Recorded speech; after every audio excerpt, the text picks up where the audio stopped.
সকলোকে শুভ সন্ধিয়া জনাই আজি সন্ধিয়াৰ কেইটামান গুৰুত্বপূৰ্ণ খবৰ আপোনালোকলৈ লৈ আহিছোঁ। আপোনালোকে ভিডিঅ'টো শেষৰলৈকে চাব বুলি আশা কৰিলোঁ। আজি হৈছে 10 মে। আজি 10 মে সন্ধিয়া খবৰকেইটা আপোনালোকে শেষলৈকে চাই আপোনালোকৰ মন্তব্য কমেণ্টৰ জৰিয়তে জনাবলৈ নাপাহৰিব।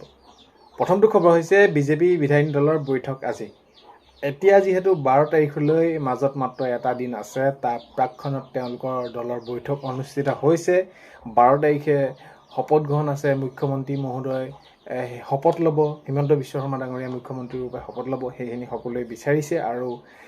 যে 12 তাৰিখে কোনে মন্ত্ৰিত্ব পাব, কি হ'ব, তো এই যি তেওঁলোকে ফলাফল লাভ কৰিলে ইয়াক লৈ সকলো তেওঁলোকৰ বৈঠকত আলোচনা হৈছে। এতিয়া আজি বিজেপি বিধায়িনী দলৰ বৈঠক অনুষ্ঠিত হোৱা দেখা গৈছে। আমি নেক্সটটো খবৰ যদি আমি চাওঁ, ৰাইজে পুনৰ এবাৰ নৰেন্দ্ৰ মোদী আৰু ডক্টৰ হিমন্ত বিশ্ব শৰ্মাৰ প্ৰতি বিশ্বাস প্ৰদৰ্শন কৰিছে। তেতিয়া দিলীপ শইকীয়া ডাঙৰীয়াই মন্তব্য কৰিছে, আমাৰ যি এই ফলাফলত জনতাই যিদৰে তেওঁলোকে ৰায় দিলে, তো ইয়াক লৈ আমি সকলোৰে ওচৰত চিৰকৃতজ্ঞ হৈ ৰ'ম। আৰু এইবাৰ ৰাইজে পুনৰ নৰেন্দ্ৰ মোদী আৰু ডক্টৰ হিমন্ত বিশ্ব শৰ্মাৰ প্ৰতি বিশ্বাস প্ৰদৰ্শন কৰিছে। আৰু যি আমি যিখিনি প্ৰতিশ্ৰুতি দিছিলোঁ সেইসমূহ কাম আমি কৰিবলৈ চেষ্টা কৰিম। এতিয়া ৰাইজে পুনৰ এবাৰ নৰেন্দ্ৰ মোদী আৰু হিমন্ত বিশ্ব শৰ্মাক প্ৰতি কি কৰিছে, তেওঁলোকে বিশ্বাস প্ৰদৰ্শন কৰিছে। দিলীপ শইকীয়া ডাঙৰীয়াই মন্তব্য কৰিছে। নেক্সট হৈছে তামিলনাডুৰ মুখ্যমন্ত্ৰী ৰূপে শপত টিভিকে প্ৰধান চিফ জোচেফ বিজয় থালাপতি। তো আজি শপত গ্ৰহণ অনুষ্ঠান হৈ গৈছে আৰু তেওঁ শপত লৈছে মুখ্যমন্ত্ৰী ৰূপে। চিপাঝাৰ বাছ স্থানত বাইক চুৰি ঘটনা। এতিয়া যদি আমি চাওঁ তেনেহ'লে সমগ্ৰ অসমতে তো বিভিন্ন প্ৰান্তত চুৰি ডকাইতি এনেকুৱা কাণ্ডবিলাক বহুত বেছি হ'বলৈ ধৰিছে। আৰু এই ক্ষেত্ৰত আৰক্ষীয়েও সকলোখিনি দিশৰ পৰা আমি চাওঁ যদি তেনেহ'লে তেওঁলোকে নিজৰ কাৰ্য ভালদৰে কৰি গৈছে। আৰু কিছু স্থানত বহুতখিনি তেনেদৰে চুৰ হওক ডকাইত হওক কৰায়ত্ব কৰা দেখা গৈছে। এতিয়া চিপাঝাৰৰ বাছ আস্থানত বাইক চুৰি ঘটনা। নেক্সট খবৰ হৈছে নতুনকৈ চৰকাৰে ঋণ ল'বনে, তো এই ক্ষেত্ৰত তেওঁলোকে উত্তৰ দিয়ক। আৰু অৰুণোদয় আঁচনিৰ ক্ষেত্ৰত ৩,০০০কৈ দিম বুলি কৈছিলে, কেতিয়াৰ পৰা দিব, তো এইখিনি ক্ষেত্ৰত ৰকিবুল হুছেইন ডাঙৰীয়াই মন্তব্য কৰিছে। ৰকিবুল হুছেইন ডাঙৰীয়াই মন্তব্য কৰি কৈছে যে হয়, আমি যেনেদৰে প্ৰচাৰ চলাব লাগিছিলে সেইখিনি আমি ব্যৰ্থ হ'লোঁ, বা আমাক যি যেনেদৰে সেইখিনি আমি তাৰ ফলাফল পাইছোঁ। কিন্তু এইটো কথা যে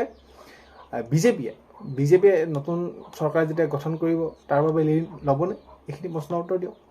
হিমন্ত বিশ্ব শৰ্মা ডাঙৰীয়াই এই যি অৰুণোদয় আঁচনি ৩,০০০কৈ দিম বুলি কৈছিলে সেইখিনি দিব নি, তাৰ উত্তৰ দিয়ক। এনেদৰে ৰকিবুল হুছেইন ডাঙৰীয়াই কটাক্ষ কৰা দেখা গৈছে। নেক্সট কথা হৈছে ৰাজ্যত NDA চৰকাৰ গঠনৰ তৎপৰতা। এতিয়া যিহেতু 12 তাৰিখলৈ মাজত মাত্ৰ এটা দিন, আৰু এটা দিন থকাৰ প্ৰাকক্ষণত এতিয়া তেওঁলোকে সেই চৰকাৰ গঠনৰ বাবে সম্পূৰ্ণ সাজু হৈ উঠিছে। কাক কোনে মন্ত্ৰিত্ব দিয়া হ'ব, কেনেদৰে দিয়া হ'ব, আৰু এই যে প্ৰতিশ্ৰুতিসমূহ দিছিলে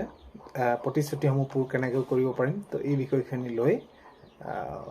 এইখিনি তৎপৰতা বৃদ্ধি পাইছে। আৰু 12 মে'লৈ মাজত মাত্ৰ আৰু এটা দিন। নেক্সট খবৰ হৈছে কংগ্ৰেছৰ এতিয়া যি নেকি ফলাফল হ'ল, কংগ্ৰেছে বা যি যেনেদৰে ফলাফল লাভ কৰিলে বা ৰাইজে যি তেনেদৰে সঁহাৰি দিলে, এতিয়া সেই দিশটোলৈ যদি আমি চাওঁ তেনেহ'লে 15-20 বছৰলৈ কংগ্ৰেছে মূৰ দাঙি উঠিবই নোৱাৰে বুলি এনেদৰে মন্তব্য কৰিছে হাগ্ৰামা মহিলাই। হাগ্ৰামা মহিলাৰে মন্তব্য কৰি কৈছে যে 15-20 বছৰলৈ কংগ্ৰেছে চিন্তাই কৰিব নোৱাৰে আৰু কংগ্ৰেছে মূৰ দাঙি উঠিবই নোৱাৰে, এনেদৰে মন্তব্য জনাইছে হাগ্ৰামা মহিলাই ডাঙৰীয়াই। নেক্সট খবৰ হৈছে কংগ্ৰেছ ভাৰতবৰ্ষৰ এটি পুৰণি দল। কংগ্ৰেছক কেতিয়াও নিঃশেষ কৰিব নোৱাৰে। এতিয়া মীৰা বৰঠাকুৰ ডাঙৰীয়ানীয়ে মন্তব্য কৰিছে। মীৰা বৰঠাকুৰ ডাঙৰীয়ানীয়ে কৈছে যে যি কংগ্ৰেছক নিঃশেষ কৰি দিম বুলি কৈছে, কংগ্ৰেছৰ একেবাৰে দুৰ্বল হৈছে বুলি কৈছে। হয়, আমি দুৰ্বল বুলি মানি লৈছোঁ, আমি জনতাৰ কাষলৈ যাব নোৱাৰিলোঁ, তেনেদৰে তেওঁলোকে যি বিচাৰিছিলে আমি সেইখিনি কৰিব নোৱাৰিলোঁ, সেইবাবে আমাৰ নিৰ্বাচনৰ ফলাফল হ'ল, সেইটো আমি স্বীকাৰ কৰিছোঁ। কিন্তু এই যে কথাবিলাক কৈ আছে প্ৰত্যেকজনে, প্ৰতিটো ক্ষেত্ৰতে আমি যদি চাওঁ তেনেহ'লে কংগ্ৰেছক নিঃশেষ কৰি দিম, কংগ্ৰেছক নাইকিয়া কৰি দিম, 20-30 বছৰলৈ কংগ্ৰেছ নাহিব। তো এই ক্ষেত্ৰত মীৰা বৰঠাকুৰ ডাঙৰীয়ানীয়ে মন্তব্য কৰি কৈছে যে কংগ্ৰেছ ভাৰতবৰ্ষৰ এটি পুৰণি দল হয়, পুৰণি দল কংগ্ৰেছক কেতিয়াও নিঃশেষ কৰিব নোৱাৰে বুলি মীৰা বৰঠাকুৰ ডাঙৰীয়ানীয়ে মন্তব্য কৰিছে। নেক্সট খবৰ হৈছে আমি আৰু বহুত কষ্ট কৰিব লাগিব। এই যে যিটো নিৰ্বাচনৰ ফলাফল হ'ল, সেই ফলাফলৰ যি ৰাইজে ৰায়দান দিলে সেইখিনিক লৈ তেওঁলোক স্বীকাৰ কৰিছে। লুৰিণজ্যোতি গগৈ ডাঙৰীয়াই মন্তব্য কৰিছে। লুৰিণজ্যোতি গগৈ ডাঙৰীয়াই কৈছে যে হয়, আমি ৰাইজৰ হৈ আৰু বহুত বেছি কাম কৰিব লাগিব, তেওঁলোকক আশ্বাস দিব লাগিব, বিশ্বাস দিব লাগিব যে হয়, আমি বহুত বেছি কষ্ট কৰিব লাগিব। ৰুচিজ্যোতি গগৈ ডাঙৰীয়াই মন্তব্য কৰিছে আমি বহুত বেছি কষ্ট কৰিব লাগিব আৰু কষ্ট কৰিলেহে আমি এটা ভাল ফল পাম ৰুচিজ্যোতি গগৈ ডাঙৰীয়াৰ মন্তব্য নেক্সট খবৰ হৈছে PM কিষাণৰ বহুত বেছি আপোনালোকৰ এইখিনি মই এইকাৰণে কৈ আছোঁ ভিডিঅ'বিলাকত যে আগন্তুক যি PM কিষাণ কিস্তি আহিবলৈ গৈ আছে তাৰ প্ৰাক্ষণত যদি আপোনালোকৰ নিজৰ ষ্টেটাছটো নিজৰ এলিজিবিলিটি ষ্টেটাছটো যদি আপোনালোকৰ ঠিক হৈ থকা নাই তেনেহ'লে অতি সোনকালে আপোনালোকে ঠিক কৰি লওক সেয়া লাগে আপোনালোকে EKYC হওক লেণ্ড চিডিঙে হওক আধাৰ বেংক চিডিং একাউণ্ট ষ্টেটাছে হওক যদি কিবা আপোনালোকৰ খেলিমেলি হৈ আছে তেনেহ'লে অতি সোনকালে ঠিক কৰি লওক নহ'লে আপোনালোকৰ আগন্তুক সময়ত যেতিয়া নেকি এই কিস্তি দিবলৈ যাব আগবাঢ়িব তেতিয়া আপোনালোকৰ বহুখিনি অসুবিধা হ'ব পাৰে সেইবাবে অতি সোনকালে আপোনালোকে কৃষক পঞ্জীয়নটো কৰি লোৱাৰ সমান্তৰালকৈ আপোনালোকে EKYC লেণ্ড চিডিং আপোনালোকে আধাৰ বেংক চিডিং একাউণ্ট ষ্টেটাছ এইটো আপোনালোকে ঠিক কৰি লয় নেক্সটটো খবৰ হৈছে ফেচবুক লাইভ কৰি বিধায়ক হ'ব কোনো নোৱাৰে ৰূপজ্যোতি কুৰ্মী ডাঙৰীয়াই মন্তব্য কৰিছে ৰূপজ্যোতি কুৰ্মী ডাঙৰীয়াৰ নিৰ্বাচনৰ যি প্ৰাক্ষণত কৈছিল যে এবাৰ ময়ে জিকিম বা এইটো হ'ল সেইখিনি ৰাইজে প্ৰমাণ কৰি দেখুৱালে কিন্তু তেওঁক যিসকলে কটাক্ষ কৰিছিলে তেওঁক কটাক্ষ কৰাসকলক এতিয়া ৰূপজ্যোতি কুৰ্মী ডাঙৰীয়াই সেইখিনি উভতি ধৰিছে আৰু কৈছে যে ফেচবুক লাইভ কৰি কোনো বিধায়ক হ'ব নোৱাৰে ফেচবুক কৰি থাকিলে বিধায়ক হ'ব নোৱাৰে আৰু ফেচবুকত তেনেদৰে কামবিলাক কৰিলেই নহ'ব ৰাইজৰ ওচৰলৈ জনতাৰ ওচৰলৈ যাব লাগিব এনেদৰে মন্তব্য কৰিছে ৰূপজ্যোতি কুৰ্মী ডাঙৰীয়াই নেক্সট খবৰ যদি আমি চাওঁ তেনেহ'লে আত্মনিৰ্ভৰশীল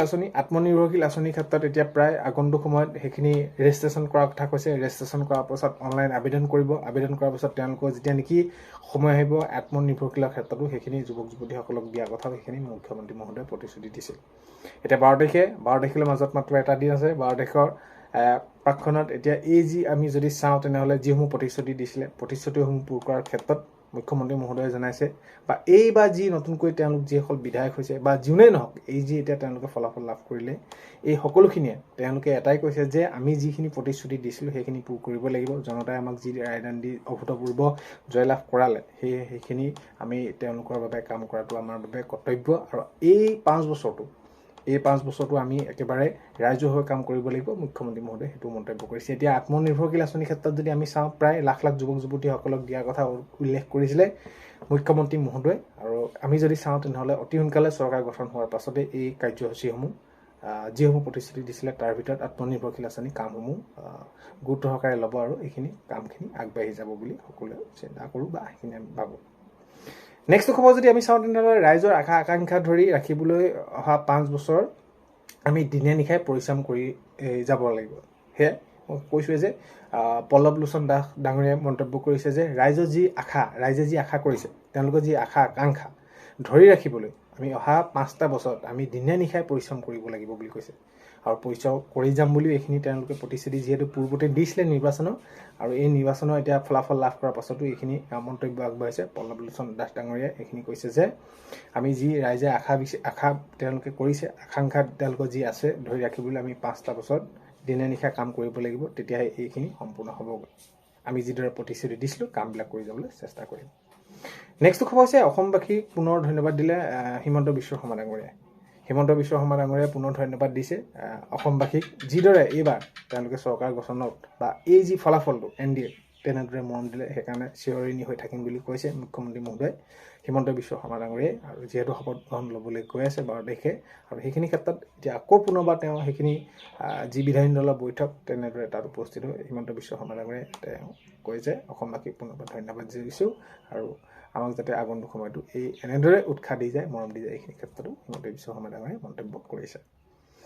আৰু নিৰ্বাচনৰ যিসমূহ পূৰ্বতে প্ৰতিশ্ৰুতি দিছিলে তেনেহ'লে আমি যদি চাওঁ তেনেহ'লে সেই কেবিনেটতো সিদ্ধান্ত গ্ৰহণ কৰিছিলে অংগনবাদী কৰ্মী সহায়িকাসকলৰ এককালীন কৰ্মী আৰু সহায়িকাসকলক পৰ্যায়ক্ৰমে তেওঁলোকক এককালীন দিয়াৰ কথা কৈছিলে এই এককালীনটো কেতিয়ালৈ দিব এইখিনি এটা বহুত বেছি এটা তেওঁলোকৰ মনত প্ৰশ্ন হৈ আছে যে সীমাবদ্ধ থাকিব নি তেওঁলোকৰ সেই যি আলোচনা বা তেওঁলোকে যি সিদ্ধান্ত গ্ৰহণ কৰিছিলে তাতে তো এইখিনি ক্ষেত্ৰত এতিয়া আপোনালোকৰ বাবে ভাল খবৰ এইটোৱে যে এতিয়া চৰকাৰ গঠন হ'বলৈ গৈ আছে চৰকাৰ গঠন হোৱাৰ পিছত আপোনালোকৰ এই যে যিসমূহ প্ৰতিশ্ৰুতি দিছিলে এই প্ৰতিশ্ৰুতিসমূহ দিয়া যিসমূহ কাম কৰিম বুলি কৈছিলে সকলোখিনি কাম কৰাৰ সিদ্ধান্ত গ্ৰহণ কৰিছে যেহেতু স্পষ্টকৈ কৈ দিছে মুখ্যমন্ত্ৰী মহোদয়ে যে এই 5 বছৰটো আমাৰ বাবে কাম কৰাৰহে সময় আমি জিৰণি ল'ব নালাগিব ৰাইজৰ হৈ কাম কৰি যাব লাগিব আৰু এই যে এককালীনটো আপোনালোকে এই 5 বছৰৰ ভিতৰতে পাব কেতিয়া পাব কি পাব কিন্তু কামবিলাক পৰ্যায়ক্ৰমে কৰি যাম বুলি কৈছে নিশ্চয় আপোনালোকৰ এই অংগনবাদী কৰ্মী সহায়িকা এককালীনটো আপোনালোকক অতি সোনকালে দিয়া ব্যৱস্থা গ্ৰহণ কৰিব আৰু কৰিবই নহয় কৰিব লাগে কাৰণ কেলে তেতিয়াহে সকলোখিনি সুবিধা হৈ পৰিব ইয়াৰ সমান্তৰালকে আমি যদি চাওঁ প্ৰাদেশিকৰণৰ ওপৰত প্ৰাদেশিকৰণ কৰাৰ ক্ষেত্ৰতো এতিয়া বহুতো বিদ্যালয় আছে এতিয়া আইন সংশোধন কৰিছিলে এতিয়া যিসমূহ ভেঞ্চাৰ বিদ্যালয় শিক্ষাগুৰুসকল আছে তেওঁলোকে আইন সংশোধন কৰাকলৈ কৈছিলে যে আমাৰ বিদ্যালয়সমূহ থাকি যাব আমি এনেদৰে পঢ়িম নে নপঢ়িম এইখিনিক লৈ এতিয়া প্ৰাদেশিকৰণ প্ৰক্ৰিয়াখিনিও অতি সোনকালে হ'বলৈ গৈ আছে যিহেতু এইখিনি আবেদন হৈ গৈছে ইতিমধ্যে আবেদন কৰি আছে আৰু এই প্ৰাদেশিকৰণ প্ৰক্ৰিয়াটো এইকাৰণে সোনকালে হ'ব যে এই প্ৰক্ৰিয়াখিনি নাইকিয়া কৰি দিয়াৰ কথা কৈছে মুখ্যমন্ত্ৰী মহোদয় আৰু যিহেতু প্ৰতিশ্ৰুতিৰ মাজত এই বিষয়টো আহি পৰে তেনেহ'লে আমি যদি চাওঁ তেনেহ'লে এই প্ৰাদেশিকৰণ প্ৰক্ৰিয়াটো অতি সোনকালে কৰাৰ সম্ভাৱনা আছে আৰু সম্ভাৱনা থকাই নহয় কৰিব কাৰণ কেলে প্ৰাদেশিকৰণ প্ৰক্ৰিয়া যদি সোনকালে নকৰে তেনেহ'লে বহুতো শিক্ষাগুৰু অৱসৰ গ্ৰহণ কৰিব কোনোবা যদি আছে তেনেদৰে কাৰোবাৰ এবছৰ 5 মাহ 6 মাহ এনেকুৱা ধৰণৰ 2 বছৰ যদি তেওঁলোকৰ কম সময়ৰ ভিতৰত তেনেদৰে তেওঁলোকে প্ৰাদেশিকৰণ নকৰে তেনেহ'লে সেই শিক্ষাগুৰুসকল কি হ'ব তেওঁলোক বাদ পৰি যাব এতিয়া নেক্সটটো খবৰ হৈছে উচ্ছেদক লৈ এতিয়া যদি আমি চাওঁ তেনেহ'লে মুখ্যমন্ত্ৰী মহোদয় নিৰ্বাচনৰ পূৰ্বতে এইখিনি মন্তব্য কৰিছিলে যে উচ্ছেদ আমি 1 ইঞ্চি মাটিও এৰি নিদিওঁ যিসকলে অবৈধভাৱে দখল কৰি আছে সেই অবৈধভাৱে দখল কৰি থকাসকলক 1 ইঞ্চি মাটি এৰি দিয়া নহ'ব আৰু উচ্ছেদ এই চৰকাৰ গঠনৰ পাছতে এই উচ্ছেদ প্ৰক্ৰিয়া পুনৰ আৰম্ভ হ'ব সেইখিনি আমি সকলোৱে জানো আৰু জনাই নহয় এইখিনি কথা কৈছে যে আমি কেতিয়াও এৰি নিদিওঁ এইখিনি ক্ষেত্ৰত মুখ্যমন্ত্ৰী মহোদয় এনেদৰে মন্তব্য কৰা দেখা গৈছে নেক্সটটো খবৰ যদি আমি চাওঁ তেনেহ'লে নিৰ্বাচনৰ পূৰ্বতে সেইখিনি কথা কৈছিলে যে চাউলৰ লগতে আপোনালোকে দাইল চেনি নিমখ এইখিনি পায় পৰ্যায়ক্ৰমে আমি কি মিঠাতেল হওক আমি চাহপাত হওক এই কামখিনিও আৰম্ভ কৰিম বুলি মুখ্যমন্ত্ৰী মহোদয় কৈছিলে এতিয়া ভিডিঅ'বিলাকত আপোনালোকে সোধে যে এইখিনি আৰম্ভ হ'ব নাই নিশ্চয় আপোনালোকৰ যদি আপোনালোকে ৰেচন কাৰ্ড এতিয়া আপোনালোকৰ পৰিয়ালত নাই অতি সোনকালে আপোনালোকে ৰেচন কাৰ্ডটো আবেদন কৰি লওক আপোনালোকে আগন্তুক সময়ত আবেদন কৰিলে আপোনালোকে এইসমূহ সুবিধা লাভ কৰিব আৰু যদি আপোনালোকৰ ৰেচন কাৰ্ডখন থাকে তেনেহ'লে কোনসমূহ সুবিধা হয় আৰু মই বিশেষ বহলাই কোৱাৰ প্ৰয়োজন নাই সেইবাবে আপোনালোকে ৰেচন কাৰ্ড যদি আপোনালোকে নাই ৰেচন কাৰ্ডখন আপোনালোকে আবেদন কৰি লওক আৰু ৰেচন কাৰ্ডত যদি আপোনালোকে কাৰোবাৰ পৰিয়ালৰ সদস্য কাৰোবাৰ নাম ভৰ্তি হোৱা নাই তেনেহ'লে আপোনালোকে সেইখিনি কৰি লওক কাৰণ কেলে